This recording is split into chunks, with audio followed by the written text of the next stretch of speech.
Hello everyone, welcome back to another episode of Janine Between the Lines.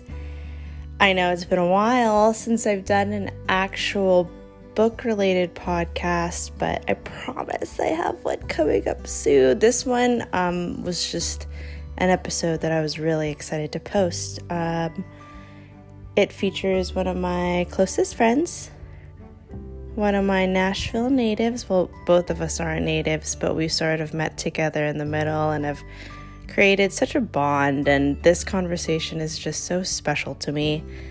And you'll meet him. He's Dr. Jordan Porter. We talk about a lot of things based off of one assignment that kind of gave me a lot of inspiration. And I'm really excited for you guys to listen to it. If you haven't already, like this podcast, favorite it, share it if you'd like. I miss you all. Been, as you can see by the title, it's been somewhat of a tumultuous year. I'm sure all of us could, that meme that's going around that's like year quill, like friggin' sleep until 2020 is over. And, I'm still in that mode where I'm like, 2020 still can be my year. And despite all of the setbacks, there have been some really great progressions and wins this year. So I'm choosing to focus on that. And one of the big wins for this year, I'd say, is this episode. So if you're excited to listen, give me an applause. And thank you so much for listening. I hope you guys enjoy.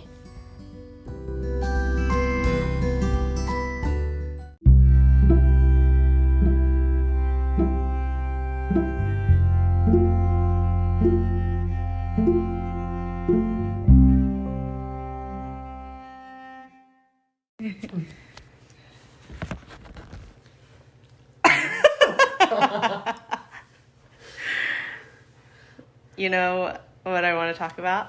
What? Oh, it's a girl. It's a sweet girl. Well, this is what we're going to talk about. Remember how I was telling you about that paper that I wrote? Yes. Yes. And I feel like this is just a big topic bundled into one. And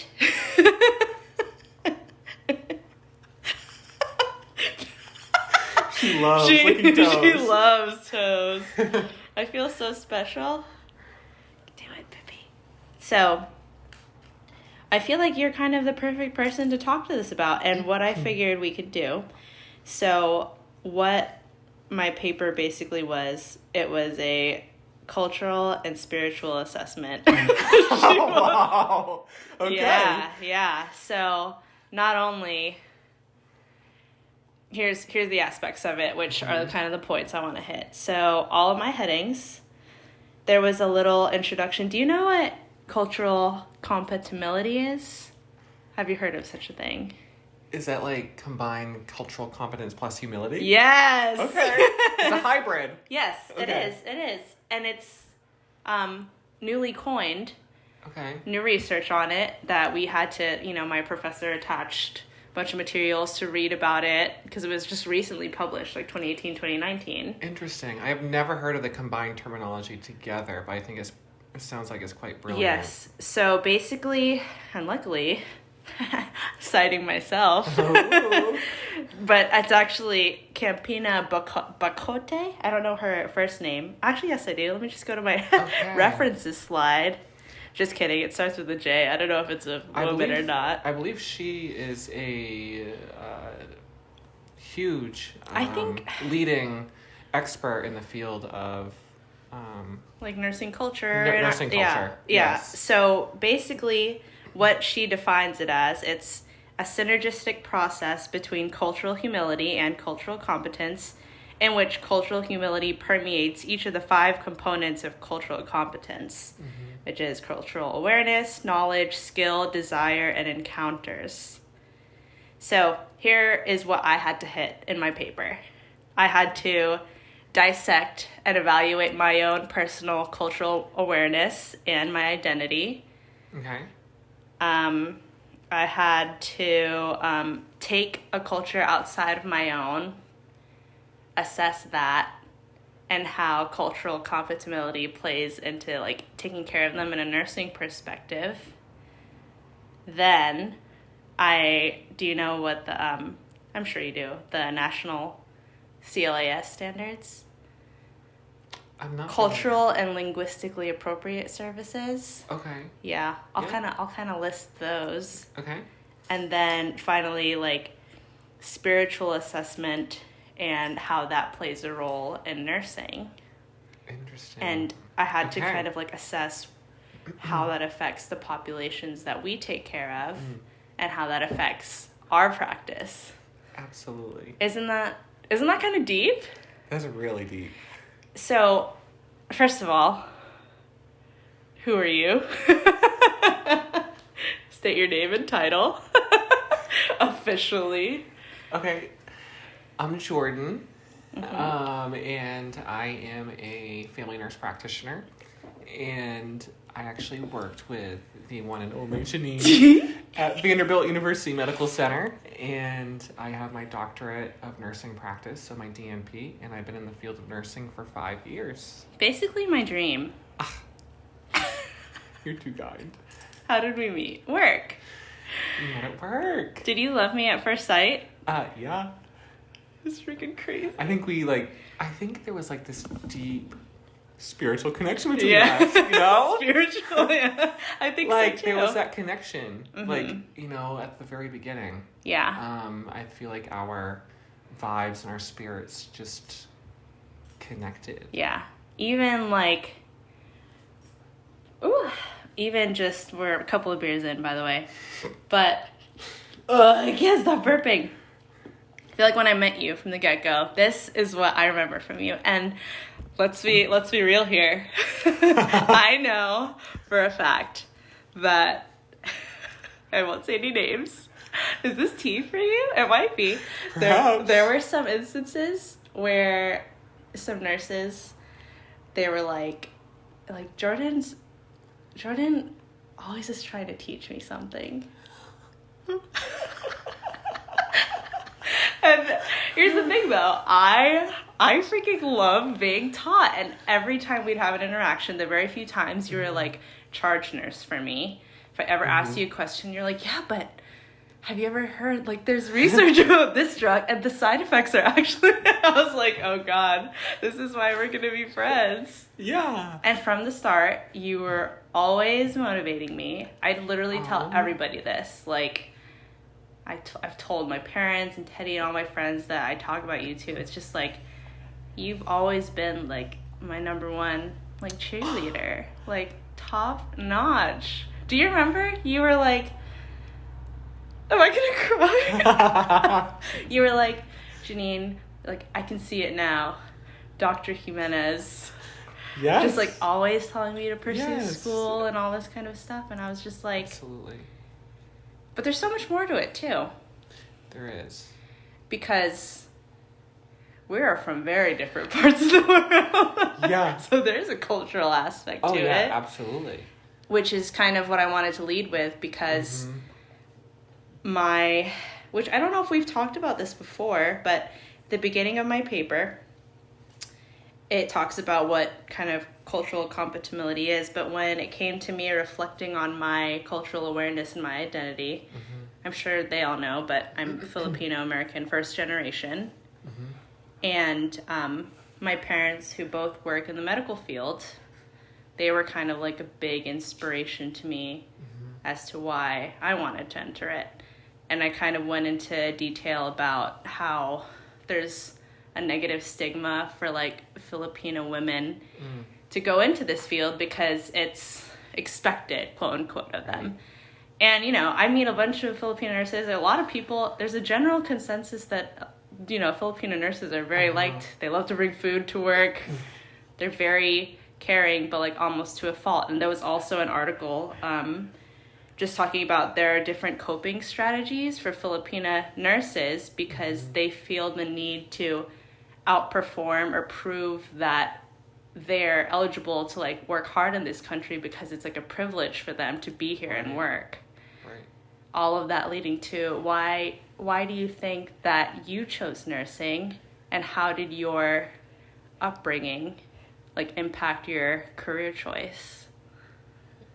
Yes. So It's gonna.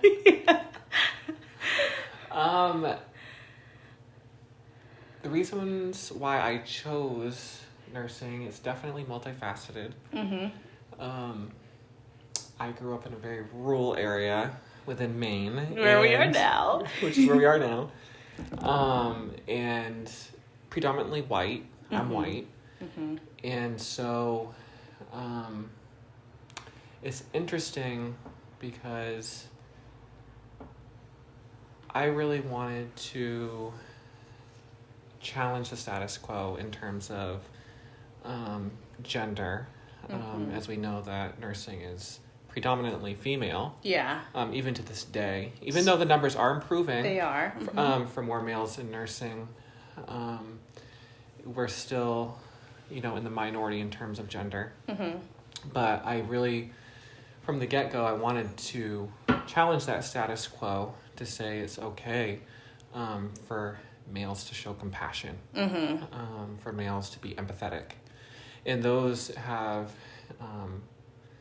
culturally and historically been more associated with the female gender. And so I really wanted to unfreeze that in society and release that and say it's okay for anyone, male, female, no matter how you identify, that there's always a place for you within our profession. And when we diversify our profession, that leads to better patient outcomes because our patients are diverse. You should have written my paper. When we diversify our profession, it strengthens our profession. Yeah. And it improves the healthcare that we deliver to anyone and everyone who comes in our paths. And so, first, I learned on many occasions that, identifying and acknowledging your implicit biases that we have, that we don't even realize that we have, and exploring and understanding those and acknowledging them because they are real, and and how we can learn. And so the thing that I really love is a teachable spirit. We can all be taught something in some form, some capacity, and that's what I really love, and that's what I love about you. Is that teachable spirit, and learning, and yes, you can reach the pinnacle in getting a doctorate in your profession, but the learning is it's not an endpoint. Getting your terminal degree is not an endpoint. Like, you're always going to learn. Exactly. And acknowledging that is really the first step, that you're never going to know it all. And that's the beauty of what you're talking about in your paper, of this cultural competence plus humility, because to get to a level of competence on every single facet of every single culture, it's not realistic. And so that's where we can recognize our humanity and say, I want to learn. Like, tell me something about you that's unique to your identity. Oh, that's exactly what I like. And so, and just having that teachable spirit and saying, like, I just want to learn. I want to learn to just understand you. And I recognize that I don't know it all. Yeah. It brings you down to earth. And yeah. And recognizing the humanity in all of us is so important. And we come from, almost diametrically different backgrounds, culturally. But that's, I feel like, the beautiful paradox in it is that, there was something, that human connection that can transcend, the culture and the, ethnicity backgrounds. But recognizing the humanity despite. But also recognizing that our colors are beautiful. Like, recognizing that our colors are beautiful. And, how we look, we're beautiful. No matter what. And what's living inside of us, I feel like we that's the connection point too. And then we also recognize our unique backgrounds. I feel like being able to open up to someone, or having someone open up to you of like a different background, and you know, everyone comes from different walks of life, and I feel like that's a privilege.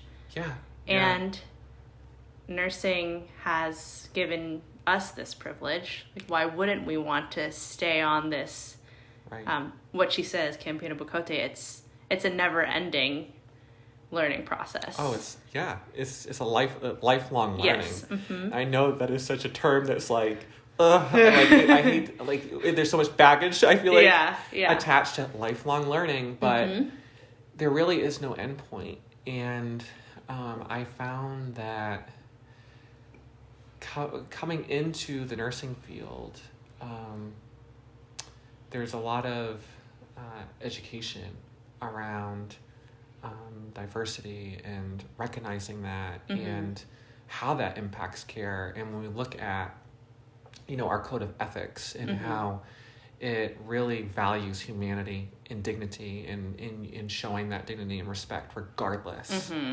Regardless. Like, we are, you know, commanded to provide care regardless. Like, no questions asked. And I think that's the beauty of our profession, and why we are consistently ranked the most trusted. And the most trusted and ethical above any other profession in this country. I think that is a huge testament to the fact that people trust nurses, and that trust is because we meet them where they're at. Period.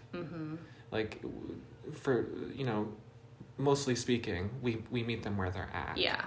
And we take care of them, and we take care of them in their most vulnerable state. And we try to aid them back to health.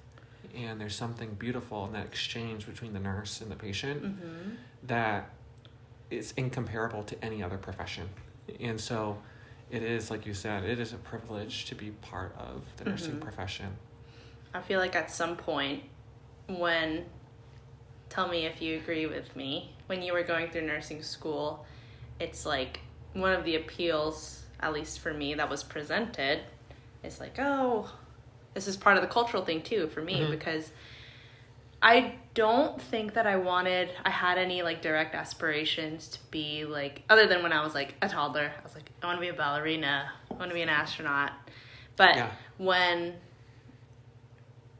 I told like my parents and everyone that, like, you know, I want to be a nurse, their main thought process to go to is like, oh yeah, don't worry, you'll have job security, they pay so well, you could work anywhere, like, you'll be set for life. But then when you, and of course, like you said, mostly not every nurse feels this way, but I feel like this is also a reason why we had such a connection, is just like, you go in and you practice, and then no matter what, it always becomes more than a job. It does. Because of that vulnerable state. And then just to piggyback off of that, like, both of us are coming from Vanderbilt, level 1 trauma, exposure to things that we never thought we would experience, probably more than we should have experienced. But like, what I was talking about in my paper was the fact that my experience with going to different facilities, like that level of diversity and culture that I was exposed to, will help prepare me for, you know, when I do pursue my education. But how do you feel like your experiences with diversity and culture impact your scope of practice? Because your scope is much larger than mine. Like, do you feel like Vanderbilt like encapsulated that and made you like, how did it shape you into how you care for it? Because you do have a, like, what's your standard like population that you care for, and how has your experiences impacted how you care for them? Right. So certainly I would agree with you that what we've learned and experienced at Vanderbilt really has carried with us into where we are now. And I could say clinically, and with clinical processes and diagnoses and treatments, certainly the wide variety of things that we learned at Vanderbilt has come in handy. It's really given me a great point of reference in managing my patients because we work so closely with, great physicians, great nurse practitioners, incredible nurse colleagues that were so smart and savvy in terms of managing patients clinically. So that has been incredible in just that team-based care and how I can build my team in my current practice as a nurse practitioner in primary care. So my patient population is predominantly white, and it's mostly lower to middle class. There's a lot of poverty in this area. It's a very, very rural area. Yeah. New to both of us. Yes. And so I would say the most pressing issues that I see in my practice are mental health related, and specifically related to substance use disorders. And it's really my passion is substance use disorder and treating that in a very evidence-based and non-stigmatizing way, and meeting people where they're at. And I would say my preparation at Vanderbilt and also my doctoral work at Belmont in Nashville certainly prepared me to deliver evidence-based care and compassionate care to these individuals that are experiencing substance use disorder. And it's been extremely rewarding. And I find that this population, it's much more complex than what meets the eye. Yeah. It's not linear in any fashion. And so often we like to boil it down to a singular choice.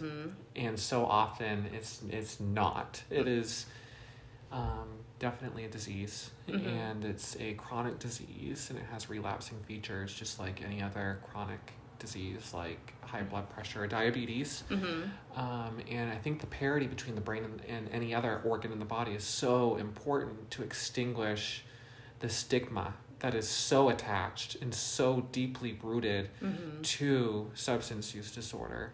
And I find that my patients harbor so much shame and guilt is attached to their opioid use disorder or their substance use disorder or cocaine use disorder, whatever it may be, they harbor that. And in addition to that, they have, comorbid anxiety, depression, agoraphobia, panic disorders. They have mood disorders, bipolar 1, bipolar 2. So it's very complex. And it's, even with the complexity, it's been extremely rewarding to try to unlock that shame that is so deeply ingrained and rooted within them. And so I like how you say unlocked and not corrected. Right. And I want to say that I tell them, it's okay to bring your mess. Because they see themselves as quote unquote bad people. And so that's that shame narrative. There's a difference between shame and guilt. Shame is I am a bad person. Whereas guilt is I did a bad thing or I have a bad behavior, or an unhealthy behavior. And so those are two completely different narratives. And so once you embody that thing that you've quote unquote done bad, and then you become a bad person, that's when you harbor that shame. And when you look at shame research, guilt research, vulnerability research, especially by one of the leading experts in the field, Dr. Brene Brown, she talks about how, that shame is so unhealthy, and we see it disproportionately in marginalized populations like those with an opioid use disorder or a substance use disorder. So it's great to implement that evidence-based care, but we have to remember that a cornerstone of evidence-based care is patient values and patient perspective and what is the patient feeling. Yes. And so often we can just prescribe or implement that research without acknowledging the patient and their cultural background. Yes. Right? or, you know, how they were brought up or the childhood trauma they experienced, which has been shown time and time again to be a predictor of, you know, acquiring so many different chronic diseases in adulthood, especially substance use disorder.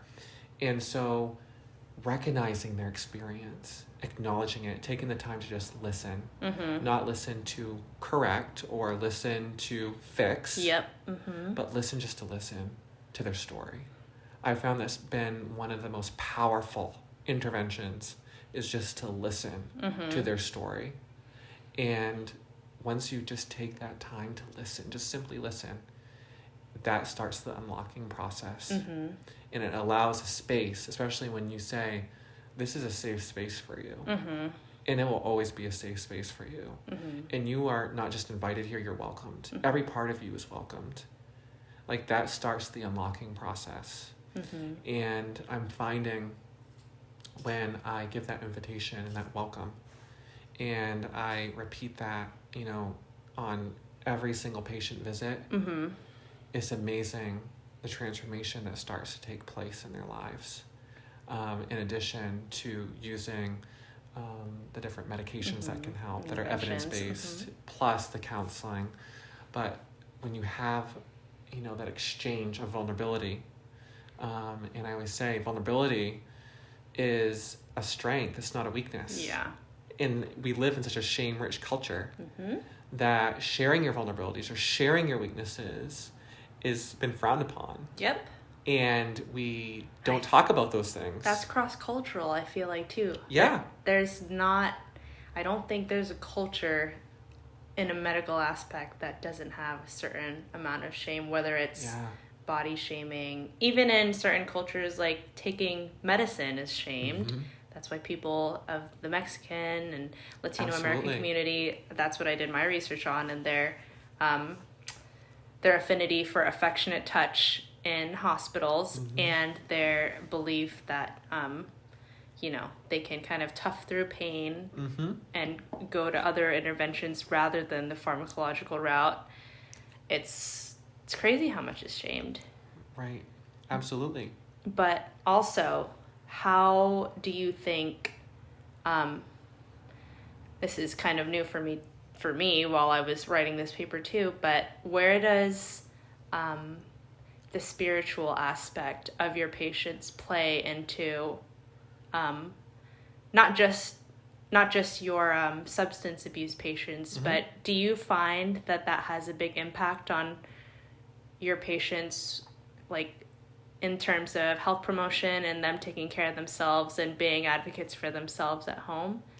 Yes. I'd actually like to start on your spiritual upbringing and your beliefs in terms of how you were brought up and what you believe now. So just to roll it all around so it's not too many at once. Woo. Tell me about your spiritual upbringing. Okay. Tell me how it has changed from birth to now, and then tell me how that has affected your patients. Okay, so I grew up in a very religious family, and I really want to emphasize the religious portion, because the transformation has taken from like a very religious perspective for me to a more spiritual. Like I use the term spiritual. So I'll just say that up front first, and I'll give you a little more background on that. So I have been a pastor's kid my entire life. From a very, very conservative Christian standpoint and perspective. And so that label, a pastor's kid, has really been the label that I've lived with. And growing up through elementary school, high school, college, like that was one of the labels that I've always worn. And go as deep as you'd like, by the way. Okay. So, you know, being part of a pastor's family isn't easy. It's actually quite hard. It's really hard. And I grew up in a very, I wouldn't say legalistic, but very strict. Mm-hmm. If you do this, then, and you do the right thing, Mm-hmm. God will love you more. Or if you do the bad thing, God won't love you. Yeah. He frowns upon that. Mm-hmm.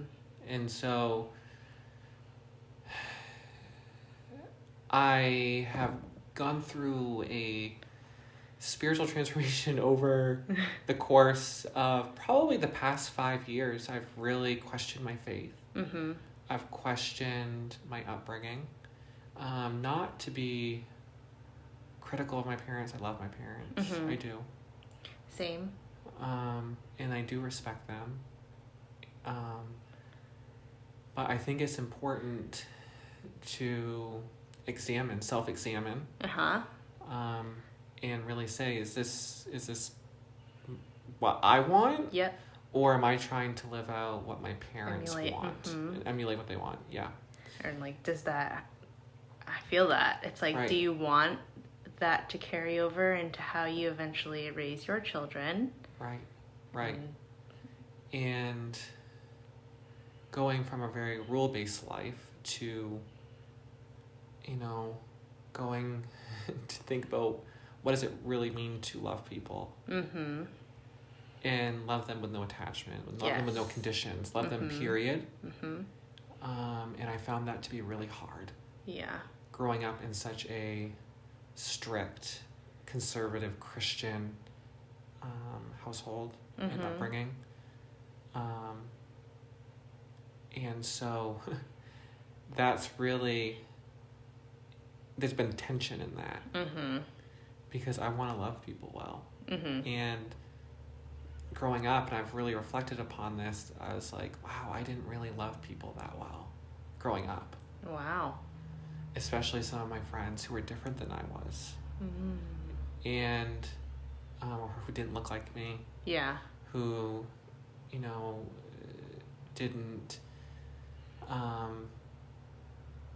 weren't interested in the same things. Or didn't, have the same academic interests or sports or, and it's almost like we would draw a line in the sand and say, no, you can't be a part of my friend group. You're not like me. You don't look like me. You're not, tall like me. You're not, you don't fit the description. Yeah. So therefore you you're don't excluded. fit the bill. Or, you're not welcome here. Your sexuality is different. So therefore you're excluded. Because that's not okay. And I just, at the end of the day, I want to love people well, regardless. And love people for who they are. And I feel like that carries over into your practice. Yeah. And I want to love people uniquely. And knowing that everyone is uniquely designed. Because once we recognize that, I feel like it allows us to really get to know people and not draw lines in the sand. Because like I said, everyone has a story that's worth hearing. Yep. And I think that's just so important. So, I would say, especially within the past year more so, I've really identified with being a spiritual person more than a religious person. And I went to church for a very long time as well. And so that's something I've also really struggled with as of late. And I'm still trying to navigate. And I'm being honest about it because, I think it's important to be honest about this stuff because I feel like so often, especially in like I said, the conservative Christian upbringing, is that we have to put on this facade of perfection all the time, and that is exhausting. Sometimes as practitioners too. Yeah, even as in our field, like we have to act like we have it all together, and we have we all don't the make answers. Mistakes. We don't make any mistakes. We're perfect. We have all the answers, and I'm here to say we don't. Yeah, I was just reading an article about medical error shaming. And medical error shaming. Yeah, they make it like, who would want to report themselves if they made an error? Right. But taking away if they're the fact going to that get penalized, yes, right? Yeah. Yeah, and potentially lose their job. Yeah. Why would we be honest about that? And so we can learn so much from our failures. Yeah, that's the way. That's the only way we do learn. And we need to. And this is another thing, is like we need to embrace the failure. Like we need to say, like, I experienced failure, but I'm not failure. Yes. So that's once again that shame versus guilt narrative of, yeah, we've experienced some failure and it really sucks. But what can we do to make sure this doesn't happen again and improve the system, or improve my practice, or make it so it doesn't happen to another patient? Let's talk about it. Let's come up with some evidence-based strategies to really look at how can this not happen again. Do you think that's a generational thing? I do think it's a generational thing. I think it is too. I think it's, once again, it's this punitive approach of the generation before us, whereas we recognize that we are still human. We have room for improvement. We always have room for improvement, continuous improvement. And failure is part of the human condition. Yep.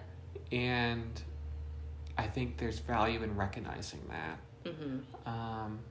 And it's interesting because in a lot of like Dr. Brene Brown's research, she talks about how in America we have a innovation crisis. And she attributes it largely to the fact that we are not vulnerable and we're not honest, and we don't look at our failures. We try to hide them in the workplace. And she essentially says if we were being more persistent in really understanding the failure, we would have so much more innovation within our workplaces. And I think that is so true. Because we don't want to talk about our failures. We don't want to talk about our weaknesses. They're so countercultural. If you do something wrong or you fail at something, it's like, I get hit with a slipper. Yeah, you get hit over the head. And it shouldn't be that way. Yeah. It should not be that way. And so it would be really nice to see that cultural shift. I think it's coming. I do. I think it's coming too. I think when, with the baby boomers retiring, and, the next several generations coming up, I think that narrative is changing. Which isn't to detract from their value. Because absolutely. We need... Oh man, the Katrinas of the world. Oh yes. We need the Katrinas. Yeah. Like the hard skin, get there, get it done. A part of my attitude as a nurse derives from that, and the fact that we're able to tough it out. Absolutely. That is a big part, of my practice in terms of when things get bad, I do have a little bit of that keep your head down and do your job kind of mentality in some aspects. But contrary to that keep you down, we are not the generation that is just going to roll with the punches because we have the power to change things. Absolutely. And we've been taught to, when we want to implement change or seek change, we have been taught to bring the evidence to the table. We have been taught to use the evidence wisely, but not only use it wisely, but use it in a way that is stewarded in the right way. Because so often we can use certain things of evidence and use them the wrong way, or go about it the wrong way. But how do we persuasively use the evidence and use certain clinical experiences to implement that change? And so I think that's quite valuable.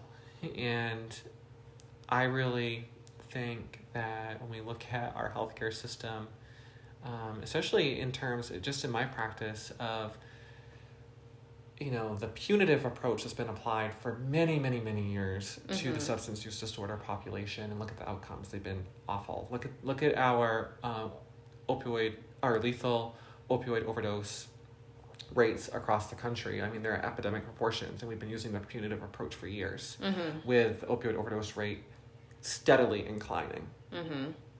So maybe we should try a different approach, because the approach that we've been applying for 50, 60, 70 years has not worked. Yeah, it's obviously not working. It has not worked. It has not worked. So let's try something different, right? And we have some very robust evidence that say that when we apply an empathetic, compassionate approach that's evidence-based, using evidence-based medications in a non-stigmatizing way, we have far better outcomes. And it's actually been shown to reduce the opioid overdose rate, improve social functioning for these individuals so they can be productive members of society. So instead of using that punitive approach, let's apply the empathetic approach. And in shame and vulnerability research, they say, what is the antidote to shame? And so the antidote to shame, as a healthcare professional, as a nurse practitioner, as a physician, that antidote is employing an empathetic response. And so even though you might not have experienced what they're going through, the underpinnings of what they're experiencing, whether it's rejection or failure, those are things that most of humanity have experienced. And it's I'm with you. Yep. I hear you, and I want to work with you and partner with you and help you and meet you where you're at. Every part of you. And there's such power in that. And once again, that's the unlocking. So what can we do is to show empathy. Do you think, in terms of failure, what are your thoughts on how us as a generation, what are your official recommendations for dealing with our crisis now? COVID. Have you done a lot of research on it? I know it hasn't hit us in Maine very hard. I'm very grateful for. I ran hard away from New Jersey. Love you, New Jersey, but I needed a break. What do you think? I love your term underpinnings. What do you think that we're doing wrong, and how can we improve that? Work on that. What are we doing wrong? I feel like in terms of COVID-19, I mean, the science is evolving, and it has evolved from day one. This is an unprecedented pandemic. And so I think the thing I would like to prescribe to every single American is some empathy. Yeah. Because it's out of hand. When you go on social media, it's shame. The shame's on both sides. People are shaming each other. People are saying just nasty things to each other. And it's causing more division. Yep. And this is a time when we need to rally around. We don't need more division. We were already too divided to begin with. Yeah. And so if we just took a step back, took a couple deep breaths, and employed some empathy to all sides, and just listened, I think that would pay dividends. Listen, that's a big one. Everyone thinks they know what they're talking about. Yeah, and I'm here to say I don't know every little thing about COVID-19. Me neither. I don't. And I'll be the first to say that. And have I been frustrated by some of the things? Yes, because it's always changing, it seems like. Yeah. But we live in a world that is ever-changing. And it's ever-changing in healthcare, too. Yeah. And so I think just showing a little bit of grace and mercy to our fellow Americans who are trying their best. Yeah. And could go a long ways. And just listening and showing empathy. I love that. That could be revolutionary. I think so, too. Do you remember when I told you that my goal when we first started nursing was that in my interviews and stuff, my tagline is always, I just want to be a revolutionary. Oh! Did I tell you that? I don't think you did. I love it. That's my I love it. I would tell people, I was like, I want to be a revolutionary I don't need, like, fame across all, like, walks of life, but I just want every person that I encounter and have the privilege to take care of to say that in some way I changed their lives for the better. Absolutely. And, like, part of the listening and, you know, hearing people's stories, like we've been talking about, in the cultural humility and the cultural competence and the combination, the beautiful hybrid of that new terminology is so important. And, you know, the listening component, we just underestimate the simple things in life. That's what I've noticed in my clinical practice, is just the simple act of listening. And isn't it crazy how there's a part of nursing and in assessment where they have to teach us that? They teach us that, yes. And I think, once again, it's another contributing factor, the fact that why we're trusted is because we are really good listeners. Yes. We're trained to listen. And even with therapeutic communication, we have classes devoted to therapeutic communication and listening. You're so and right. the active listening portion is a big piece of that content. So I think that's really a big reason why nurses are awesome. Yeah. You know? But, you know, with the stories and listening to stories, there's this quote that I came across very recently. Oh, he pulled out his phone. I was like, it's what's really he? good. Is he going to hit me with a topic? And it talks about how, once again, we got to, like, acknowledge our own stories. Yeah. And that's the first step. And coming into contact with someone who's completely different than who you are. Like, we are, like, night and day, you know? Like, night and day. Like, so different, yet so alike on, like, a spiritual level, I feel like, on like, a deep level, you know? In my research, too, there's so many more assessment tools that came out in late 2000s where spirituality is so closely associated with religion, almost to a fault. And finally, people are starting to delve into spirituality in terms of things that you, like, relate to, things that you admire, personal goals, and things that you, quote unquote, want to live up to. But yeah, it's just crazy. So this quote, okay, this is beautiful. It's so beautiful. Tell me now. So it says, I believe that telling our stories, first to ourselves, and then to one another, like you and me, and then the world, is a revolutionary act. Like, that is beautiful. And I find that if we just listened, and that's the thing about relationship, like, that's the beauty of our friendship and our relationship, is that I feel like we both know our stories, and we've learned our stories, and we've told the story to ourselves. And then, like, we've learned about each other's stories, and we've just listened to them. Yes. And here we are in a podcast trying to tell it to the world, right? We are. Like, that's revolutionary. And if we did more of that in this culture that we live in America. And we weren't shamed for it. And we weren't shamed. Like, we've been able to talk about some of the hardest things that we've encountered. And there hasn't been any ounce of shame whatsoever. I feel almost too vulnerable with you. I can reveal too much of everything.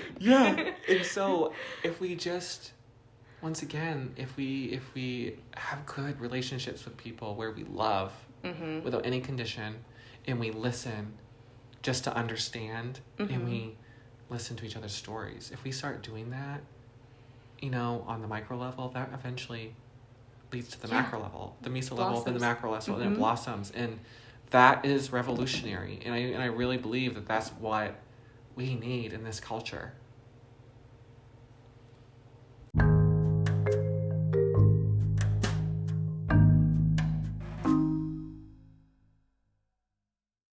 There's like one or two more things that I want to talk about.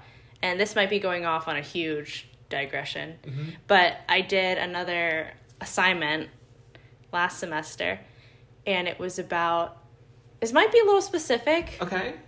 But I'll try my best. I just want to know, like, even personal thoughts. Okay. Because I had a conversation with my partner about it, and we kind of had different opinions, which is fine, you know. Okay, yeah. So I wrote it was for my health policy and ethics class, and I had to choose a bill that was in the process of being evaluated, hasn't been passed or trashed yet. Yep. And the one that I chose, it was I did a whole presentation about it. It was a bill in Kansas, I think Bill 1057, and basically I did it in light of Black Lives Matter and the revolution that's going on right now. Yes. And there were small inklings, like a very minute amount of articles about how LGBTQ communities were kind of being targeted during this time because he's grabbing a book. Oh my God. Because with the limelight kind of on Black Lives Matter, there were a handful of bills being passed under the rug because the spotlight wasn't on them and nobody was focusing or having any resistance to them. So pretty much what Bill 1057 entailed is that minors in Kansas, 17 or younger, I could be wrong, I'll have to, do I want to attach my presentation? I don't know, I sound kind of weird on it, but pretty much minors that were seeking any kind of transitional therapy in terms of hormones, cosmetic surgeries, implantations, and any sex change surgeries. It prohibited them from doing that, and any practitioners who chose to prescribe or operate on certain minors, even with education consent, it gave them a class 4 felony. Wow. Which in Kansas, that could put them in jail for up to 10, 15 years. Right. So my position was against it. I consulted one of my very close friends in nursing school, which he is gay, and he gave me a lot of research on it.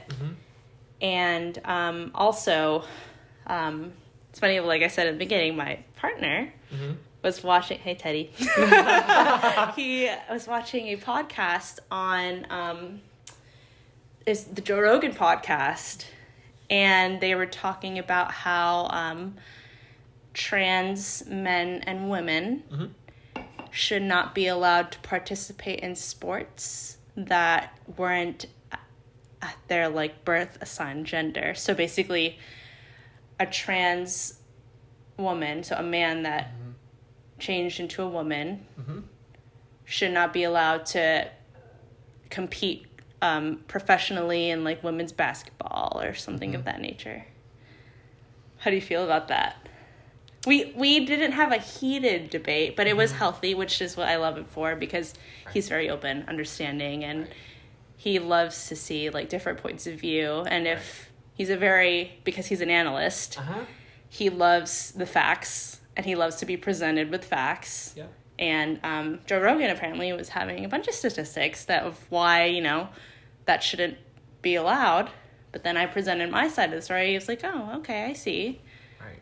So first of all, how do you feel about the bill? And then how do you feel about that kind of belief that they shouldn't participate in sports not at their birth assigned gender? So in terms of the bill, I think we should allow doctors to be doctors. Yeah. And nurses to be nurses.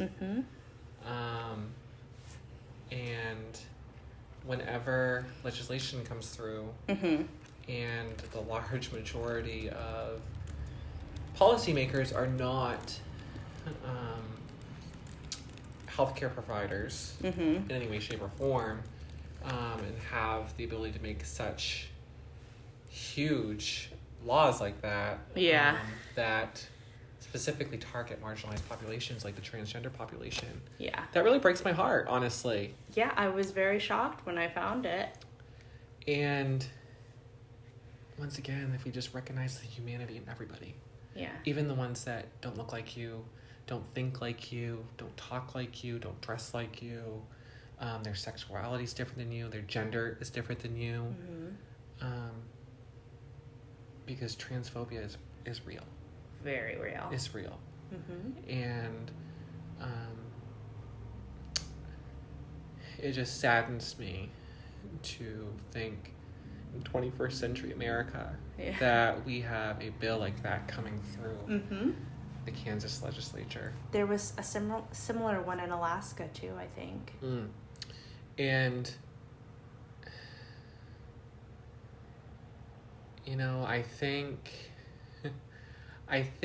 that, you know, especially with like the lesbian gay movement, you know, I feel like that has, you know, we've made huge strides. And then, you know, I feel like with the our transgender brother and sisters, you know, we still have so much work to do. So much learning to do. And so much learning to do, yeah. And that's the first part, it's just the learning and listening. Because certainly I would say there's perhaps even more stigma attached to the transgender population, which is so sad. Yeah. Because they are real people, and once again, if we just recognize the humanity, that everyone is deserving of respect, honor, and dignity because you're a human. That's what we got to go back to. So we have lots of work to do, lots of advocacy. Yeah. And I am not a person who likes to employ shame or use shame to, you know, reach my social justice goals. Yeah. Right?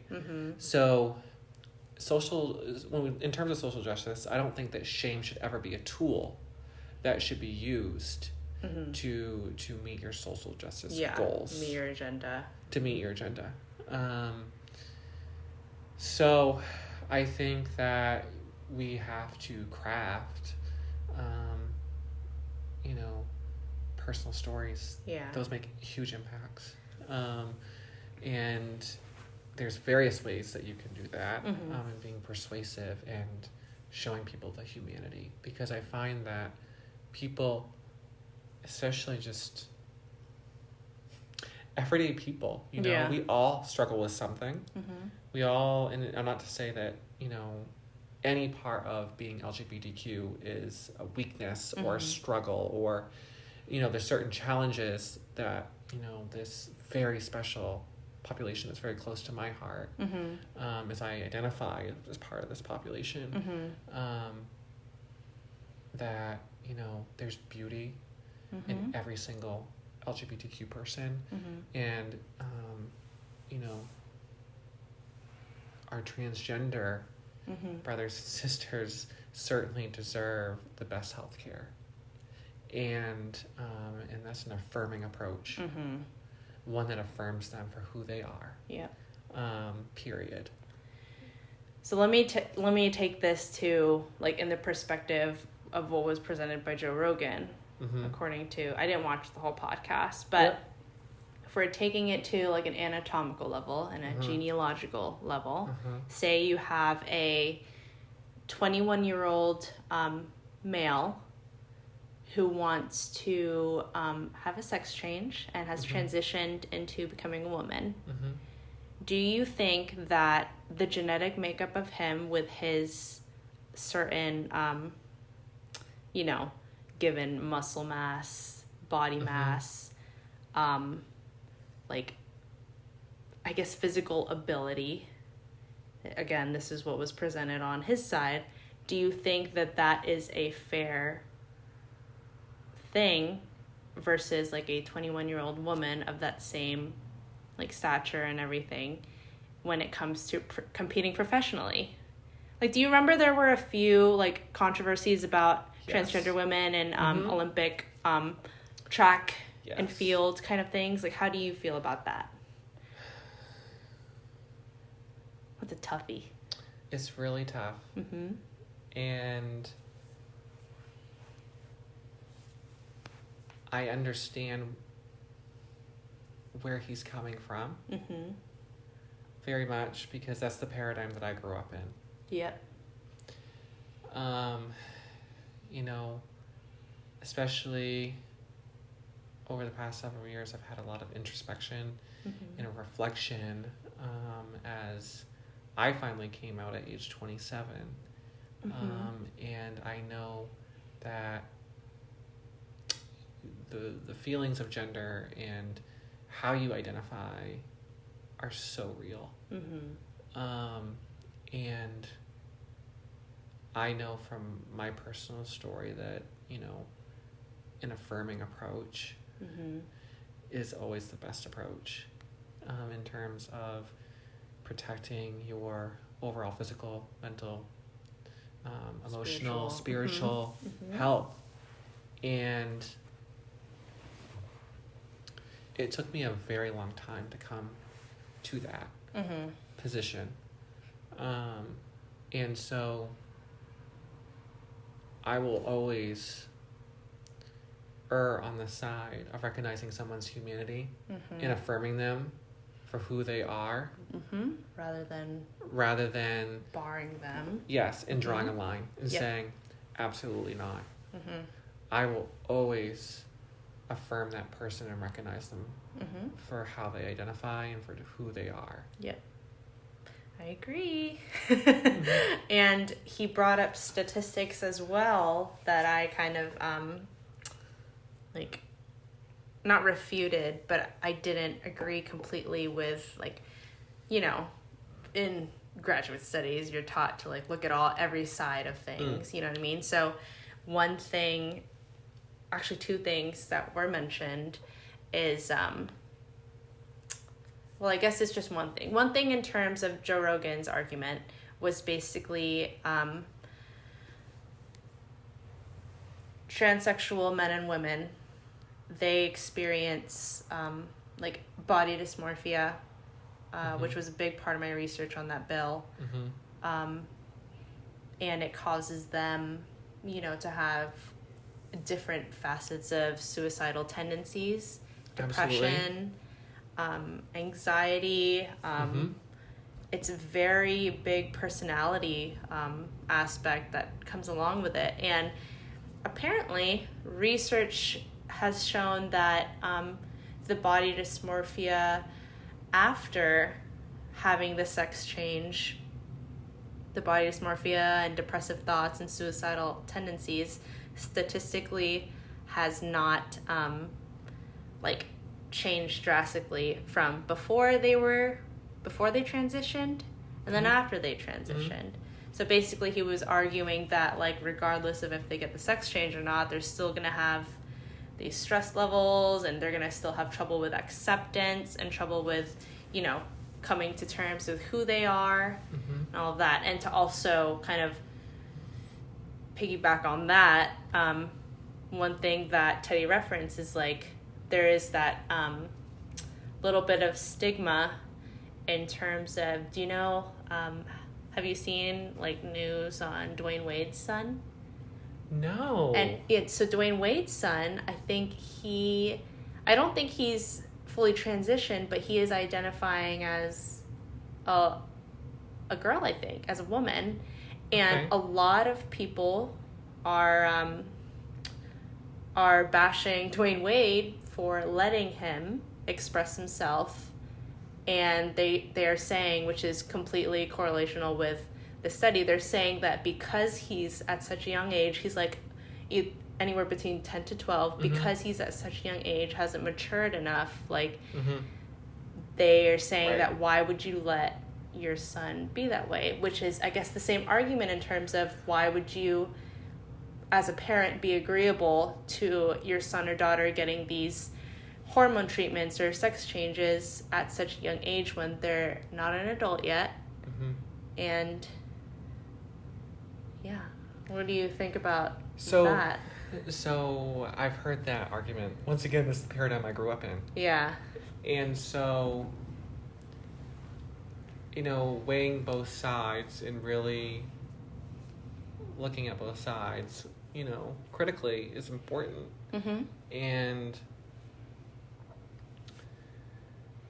you know, if we look at, you know, different theoretical or developmental theories on, sexual development or gender identity development or sexual identity development. Most studies in theories would say that you develop your sexual identity or your gender identity by age around 8, I believe. And I know in terms of my, sexual identity as a gay man, I know that that's about when I developed, my sexual identity. And so I think there is a common myth that, they're confused or or they don't really know. They're just a child. But I think we need to validate children's feelings and listen to them and hear them and just drawing a line in the sand and saying, no, we're not going to talk about it. That causes children to internalize. And a lot of times they can actually internalize, like there's a thing called internalized homophobia or internalized transphobia, even among those who feel that way. Yeah. Because they're told that it's shameful to be that way. Yeah. Or, and their parents say, I don't want, essentially, we got to shut this down. Yeah. That correction aspect. That correction aspect, yeah. And so they're shamed into hiding those feelings and harboring those feelings. And then they encapsulate those feelings and they go into this place of self-isolation that leads to a lot of different mental health disorders. And so, once again, if we just create an environment of honesty and vulnerability and empathy, because once that shame takes root in someone a very young person who says, I'm different. Yeah. And this is my natural feeling. Like, this is who I am. Like, let's listen to that. Let's hear them and let's talk about it. And let's talk to a medical provider who's affirming. Yep. Let's get some resources. Let's talk to the gender clinic. I know there's a great gender clinic here that's associated with Maine Med in Portland that I send a lot of my patients who, want to transition or identify as transgender. Like, I'm going to get them the resources because I know when they have affirming resources and structures and people and medical professionals in place, their trajectory can be changed for the better, and their outcomes are better, and they're less likely to commit suicide. Yeah. Like, I want anyone who is listening to this to hear me when I say, like, I care about you. And I affirm you, and there are more and more and more healthcare providers every day, especially the new generations of healthcare providers who are trained in this. Yep. And even general practitioners in primary care are getting training. Higher. Yeah, like in my program, in my doctoral program to become a family nurse practitioner, like we had specific education on this. So even though we're not experts on it, we will listen, we will hear you, and we will connect you. And we will support you and your family through this. That was my biggest issue with the bill, and my main recommendation, because at the end of the presentation it's like, what would you recommend? Would you recommend opposing it and like letting it be stopped or something like that? And my main recommendation is continual support, continual education, and I think it is a big deal for a minor to go through, because it's not only is it a traumatic experience to meet resistance that way, that the law tells you that you can't do this, but I can't imagine the psychological effects that has, and it's in itself, it's a huge transition, and I think that with proper counseling and proper continuous counseling, Yep. and with the support of your family that has been properly educated and has the ability to empathize and understands fully not only the child's point of view, in which the child feels open and vulnerable to be able to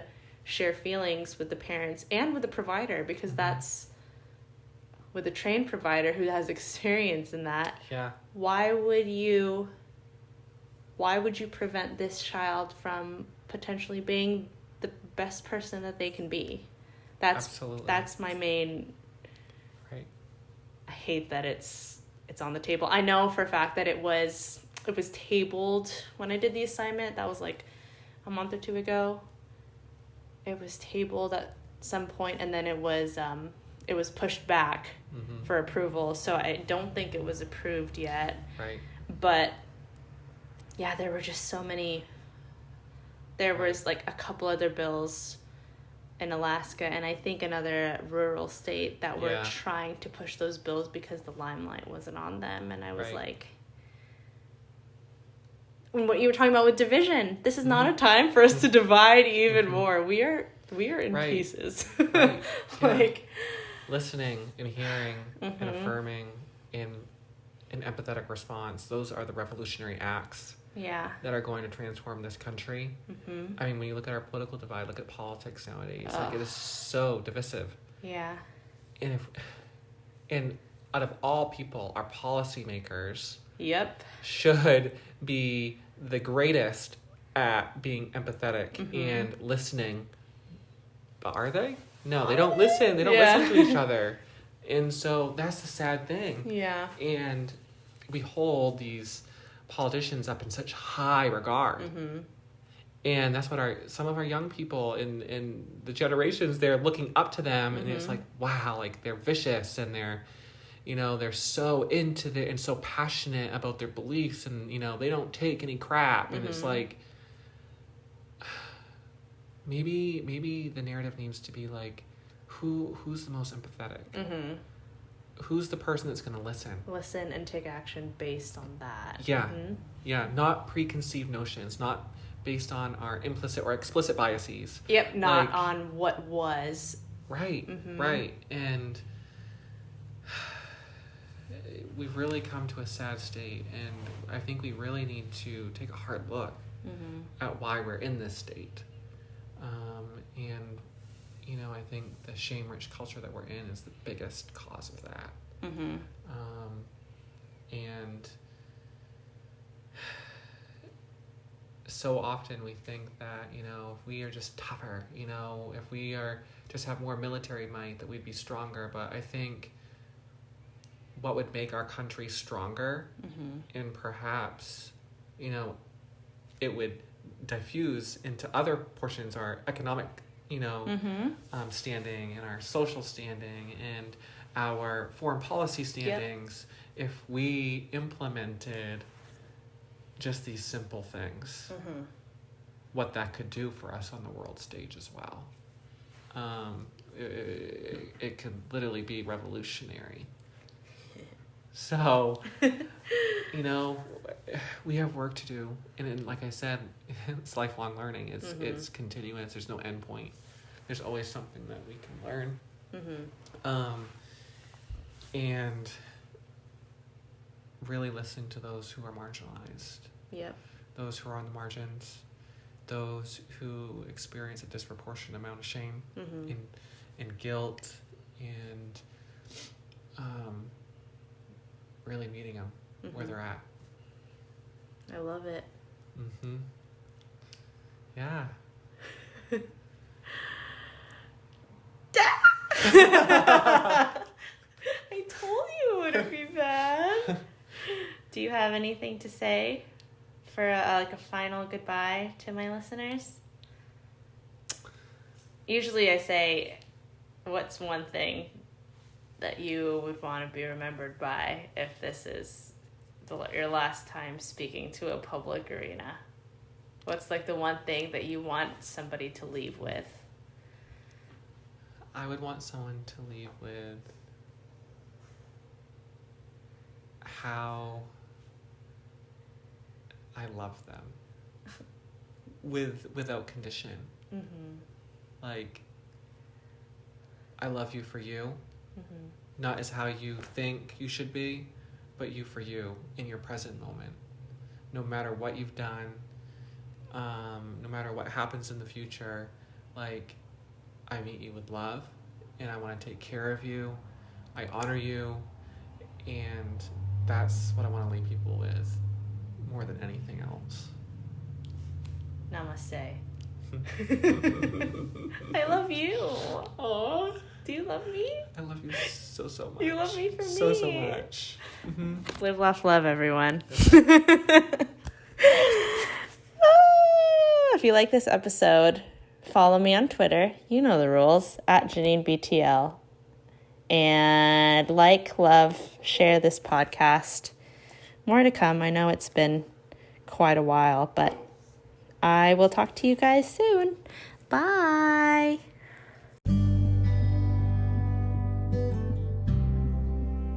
Thank you guys so much for listening. I really hope you enjoyed that episode. And thank you again, Jordan. I love you.